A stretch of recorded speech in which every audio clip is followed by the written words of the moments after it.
नमस्कार दोस्तों, आपका स्वागत है आपके अपने चैनल फाइनेंशियल ज्ञानम में।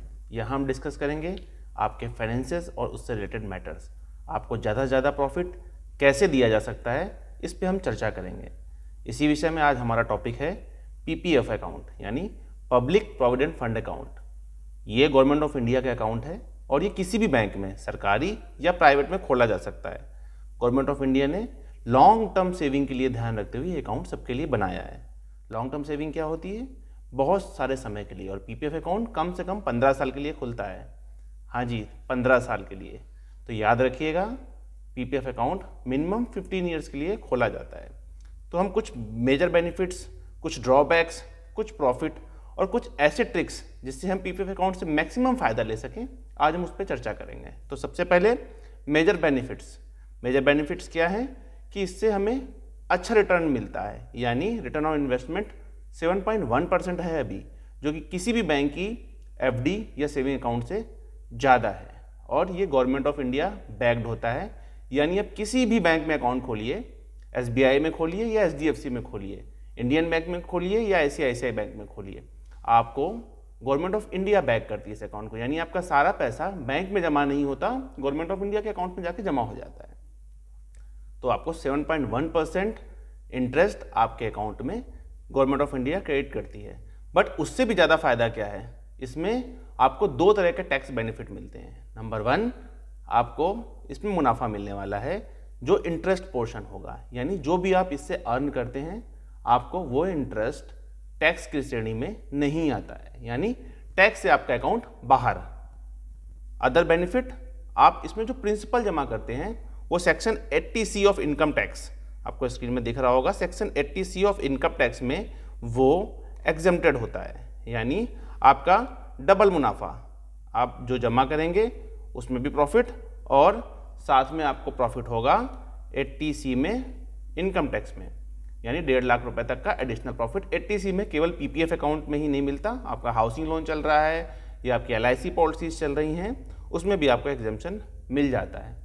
अब ये अकाउंट खोल कौन सकता है? सबसे मेन चीज़, तो कोई भी इंडिविजुअल भारतीय नागरिक इस अकाउंट को खोल सकता है, यानी कोई कंपनी या कोई नॉन इंडिविजुअल, कोई एचयूएफ, हिंदू अनडिवाइडेड फैमिली इस अकाउंट को नहीं खोल सकती। ये केवल इंडिविजुअल अकाउंट्स के लिए ही होता है। ये माइनर्स के लिए भी खोला जा सकता है, बशर्ते मेजर यानी उनके गार्जियन के बिहाफ पे खुलेगा। अकाउंट माइनर का ही होगा, बस उसमें डिपॉजिट गार्डियन करेंगे। और सबसे मेन बात, इस अकाउंट में सम ऑफ डिपॉजिट जो भी होता है वो 1.5 लाख रुपए से ज़्यादा नहीं हो सकता, यानी एक साल में आप 1.5 लाख रुपए से ज़्यादा इस अकाउंट में जमा नहीं कर सकते हैं।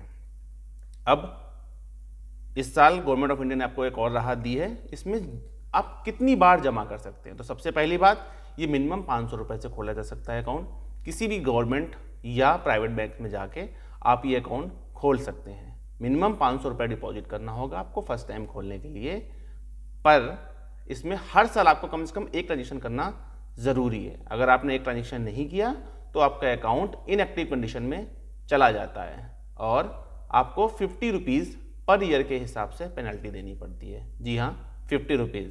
अगर यही गवर्नमेंट स्कीम ना होती तो आपको पता है, अगर आपने एक म्यूचुअल फंड मिस किया तो आपको म्यूचुअल फंड कंपनीज कितना फाइन, लंबा फाइन देती है। It may be in tune of 400-500 rupees per month, but सरकारी है सो 50 रुपीज़ पर ईयर। यानी अगर आप 3 साल इसमें पैसे जमा नहीं कर पाए तो आपको 150 रुपये प्लस 3 साल का 500 रुपये डिपॉजिट जमा करना होगा। तो ये एक इसका मेजर बेनिफिट बोलिए या आपका प्रॉफिट बोलिए है। अब आपको इसमें एक साल में कितनी बार भी डिपॉजिट कर सकते हैं। लास्ट ईयर से इसकी सीलिंग हटा ली गई है। पहले इसमें एक बार में 12 बार ही डिपॉजिट कर सकते थे, एक साल में 12 बार, यानी हर मंथ में एक से ज़्यादा आप डिपॉजिट नहीं कर सकते थे। एक महीने में एक बार करिए या एक साल में 12 बार एक महीने में ही आप कर दीजिए, वो कर सकते थे। बट 1.5 लाख रुपये से ज़्यादा आप इस अकाउंट में जमा नहीं कर सकते हैं। और आपने अपना और अपने बच्चों का अकाउंट भी खुलवा रखा है जिसके प्रपोजर आप ही हैं, तो सारे अकाउंट्स को मिला के आप 1.5 लाख रुपये से ज़्यादा का मुनाफा नहीं ले सकते हैं। पर आप अगर उनमें जमा करते हैं तो बैंक्स आपको कुछ नहीं बोलेंगे, क्योंकि उस अकाउंट की सीलिंग 1.5 लाख रुपये पर ईयर की होती है। तो आप उससे ज़्यादा भी जमा कर सकते हैं, but as per government of India guidelines आप 1.5 लाख रुपए तक का ही profit in sum of all account से ले सकते हैं। 1.5 लाख रुपए इन ए ईयर। अब आपको जैसे मैंने बता दिया है कि आप 500 रुपये जो है सब्सक्रिप्शन अमाउंट यानी 500 रुपये इनिशियली आप जमा करके ये अकाउंट खोल लेते हैं। और याद रखिएगा ये अकाउंट 15 सालों के लिए होता है, तो 15 साल के पहले इस अकाउंट में विड्रॉल नहीं कर सकते। ये लॉन्ग टर्म सेविंग के लिए अकाउंट है। अब कुछ और बातें, जैसे minimum duration of PP investment is 15 years, screen में दिख रहा है आपको 15 साल का मिनिमम ड्यूरेशन है। इसके बाद आप 15 साल के बाद क्या करें, आपके पास कई ऑप्शंस होते हैं। नंबर 1, आप इस अकाउंट को विड्रॉ कर लीजिए। आपका जो भी प्रिंसिपल और इंटरेस्ट अमाउंट आया है, इंटरेस्ट इसमें हर साल के एंड में क्रेडिट होता है और इसका इंटरेस्ट फाइनेंशियल ईयर होता है, हमारा कैलेंडर ईयर नहीं होता, यानी 1 अप्रैल से 31 मार्च। तो 31 मार्च की शाम को इसका इंटरेस्ट आपके अकाउंट में क्रेडिट कर दिया जाता है, जो भी साल का इंटरेस्ट होगा, और वो टैक्स से बाहर होता है, टैक्स एग्जेम्प्टेड होता है। दूसरा ऑप्शन आपके पास आएगा कि आप इस अकाउंट को 5 फर्दर ईयर्स के लिए बढ़ा सकते हैं, यानी 15 साल प्लस 5 साल, और वो 5-5 साल के कितने भी ब्लॉक्स हो सकते हैं। आप इसको 30 साल, 40 साल, 50 साल के लिए भी बढ़ा सकते हैं। और जो नेक्स्ट 5 ईयर्स होता है उसके लिए आपको बस बैंक जाना है, एक छोटी सी एप्लीकेशन भरनी है और आपका अकाउंट 5 साल के लिए बढ़ा दिया जाएगा। अगर आपको बढ़ाना है तो please go to the bank and अपने अकाउंट को बढ़ा लीजिए। और उन 5 सालों में अगर आप कुछ अमाउंट नहीं भी जमा कराते हैं, जैसे 500 रुपये मिनिमम डिपॉजिट था आपका, उसके बावजूद आपको आपका अकाउंट चलता रहेगा, कोई फाइन नहीं होगा, और साल में एक बार आपको गवर्नमेंट ऑफ इंडिया उससे amount withdraw, whatever amount you want to withdraw, आप विड्रॉ करने का ऑप्शन आपको सरकार देती है। उसके बाद आप इसको तुरंत निकाल सकते हैं या आप अपने एक्सटेंडेड पीरियड में भी निकाल सकते हैं। अब आपको अगर और कोई इससे मुनाफा लेना है तो और कुछ भी आपके पास ऑप्शन हैं। आप 1 साल में एक बार विड्रॉ ले सकते हैं या अकाउंट को अनलिमिटेड टाइम तक बढ़ा सकते हैं। अब आपको देखना है कि आपको क्या करना है। अब बैलेंस अमाउंट जो है आपका, वो आप विड्रॉ करेंगे तो आपको प्रिंसिपल और इंटरेस्ट दोनों में ही किसी भी तरीके का कोई इनकम टैक्स नहीं देना है। ये इसका मेजर बेनिफिट है। अब विड्रॉल्स, आपको मान लीजिए ज़रूरत है अपने अकाउंट की, पैसों की आपको ज़रूरत आ गई है, तो आप क्या करेंगे? तो गवर्नमेंट ऑफ इंडिया आपको कुछ ऑप्शंस प्रोवाइड कराती है इससे विड्रॉ करने के लिए। फर्स्ट ऑफ ऑल आपको याद होना चाहिए कि पीपीएफ अकाउंट में आप इंटरबैंक पोर्टेबिलिटी का फ़ायदा उठा सकते हैं, यानी आप पीपीएफ अकाउंट ऑल इंडिया एक ही बैंक में खोल सकते हैं। आप मल्टीपल बैंक्स में पीपीएफ अकाउंट नहीं खोल सकते, दैट इज़ नॉट परमिसिबल। उसके बाद दूसरी बात कि आपको अगर मान लीजिए कोई एक बैंक से संतुष्ट नहीं है, से एक्स बैंक आपको पसंद नहीं है और आप चाहते हैं कि उस बैंक में अपना पीपीएफ अकाउंट ना रखें, तो आपको उस बैंक में सिंपली रिक्वेस्ट देनी है कि ये अकाउंट हमारा इस फला फला बैंक में ट्रांसफ़र कर दिया जाए। तो वो बैंक आपको क्लोजर सर्टिफिकेट और साथ में अमाउंट का चेक और एक स्टेटमेंट आपको दे देगी, ताकि आप दूसरी बैंक में जाके ये अकाउंट बैक डेट से खुला सकते हैं। जी हाँ, ये अकाउंट फ्रेश नहीं खुलता है। मान लीजिए आपने एक्स बैंक में 5 साल के लिए अकाउंट चला रखा होगा, तो आप जो नेक्स्ट बैंक में पोर्टेबिलिटी करेंगे वो नेक्स्ट 10 ईयर के लिए करेंगे, यानी 5 ईयर्स का जो आप खोल रखा था उसका आपको लॉस नहीं होगा। इंटरबैंक पोर्टेबिलिटी पीपीएफ अकाउंट में आप फ़ायदा इसका उठा सकते हैं। इसके बाद आप 15 साल कैसे अकाउंट करेंगे? 15 साल तो ये हमेशा फुल फाइनेंशियल ईयर में काउंट होता है। तो आगे मैं बताता हूँ आपको फुल फाइनेंशियल ईयर क्या होता है और इससे आप मैक्सिमम बेनिफिट कैसे ले सकते हैं। अब हम चर्चा करते हैं विड्रॉल की। इसमें हम कैसे विड्रॉ कर सकते हैं अमाउंट।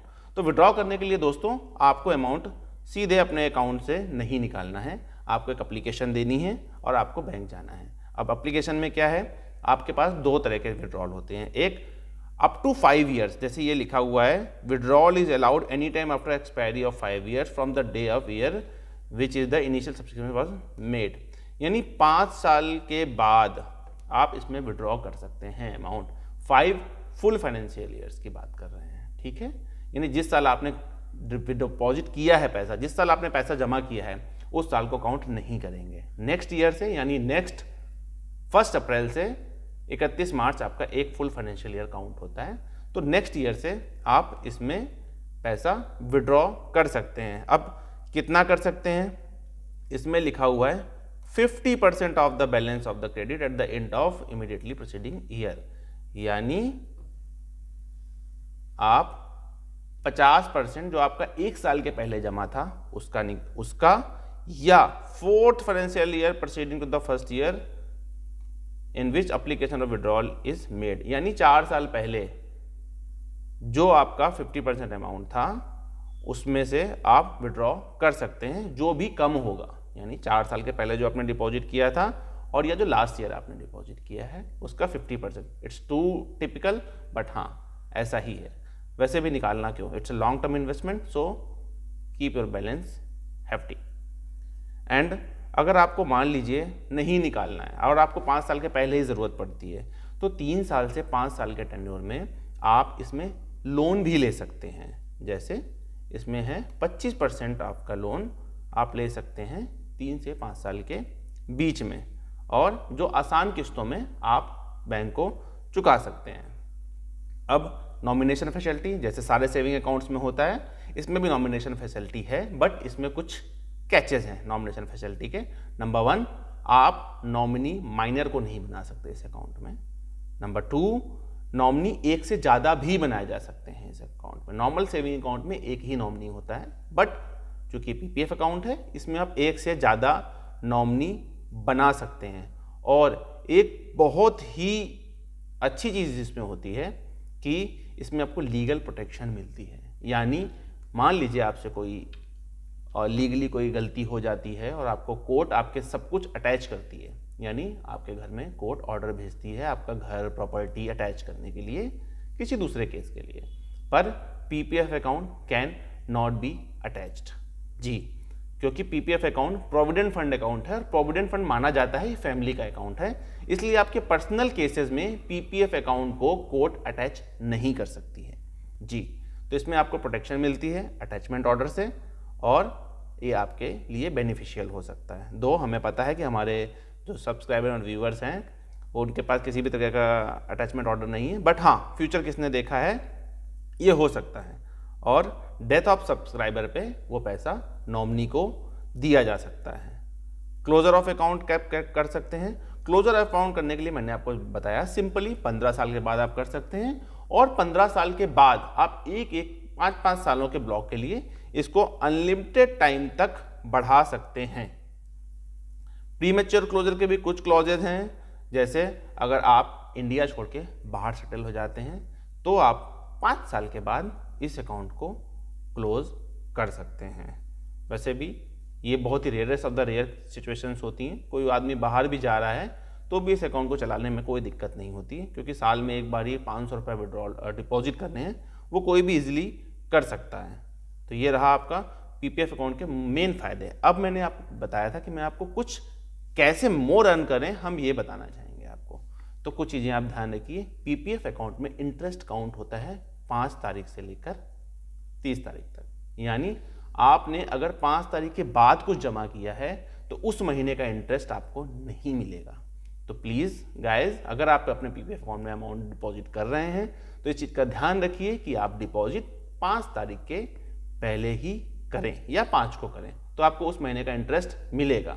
और पीपीएफ अकाउंट अगर आप खोलने जा रहे हैं तो हमेशा ध्यान रखिएगा इसका क्लोजर हमेशा फाइनेंशियल ईयर से काउंट होता है। तो अगर हमारा 1 अप्रैल को फाइनेंशियल ईयर है तो आप अगर 1 तारीख के पहले खोल लेते हैं, यानी 31 मार्च को, 25 मार्च को, 26 मार्च को खोलते हैं, तो आपका नेक्स्ट फाइनेंशियल ईयर जल्दी स्टार्ट हो जाएगा, आपके अकाउंट की एजिंग जल्दी हो जाएगी, तो आप इसको ज़्यादा अच्छे से यूज़ कर पाएंगे। आपका 1 साल बर्बाद नहीं होगा, आपके पास 16 साल हो जाएंगे। अगर आप सपोज करिए आपने 2 अप्रैल को खोल दिया, 1 अप्रैल को बैंक बंद होती है, 2 अप्रैल को अगर ये अकाउंट खोला आपने, तो आपका 1 साल वेस्ट जाएगा, वो काउंट नहीं होगा।